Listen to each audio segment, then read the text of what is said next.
ভিতরে ঢুকে গেছি, তো এখানে কিন্তু এই শাড়িটা ভীষণ পছন্দ হয়েছিল, যেটা লাল সবুজের কম্বিনেশনে। এটা সিম্পল তাঁতের শাড়ি, কিন্তু দেখতেও বেশ পছন্দ হচ্ছিল।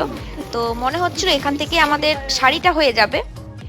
চলুন তাহলে আর বেশি কথা না বলে যতগুলো শাড়ি আছে, মানে যে শাড়িগুলো আমরা কিনবো সেগুলো ঝটপট করে আগে কিনে নিই। এইখানেও কিন্তু ক্যামেরা অ্যালাউ ছিল না, তাও যতটুকু পেরেছি আমি ক্যামেরাতে তুলে নিয়েছি। তোমরা বুঝতেই পারছো যে আমি লুকিয়ে লুকিয়ে একটু ক্যামেরাটা করছিলাম, কারণ এখন চারদিকে সিসিটিভি ক্যামেরা আছে, সেই জন্য কোথাও ভিডিও করতে দিচ্ছে না। আর এই যে একটা শাড়ি দেখছিলাম লাল আর কালোই, এটা দেখছিলাম দিদিভাইয়ের জন্য। এই দুটো শাড়ি হচ্ছে ঢাকায় জামদানি, এগুলো হচ্ছে অরিজিনাল ঢাকায়, দেখতে ভীষণ সুন্দর ছিল।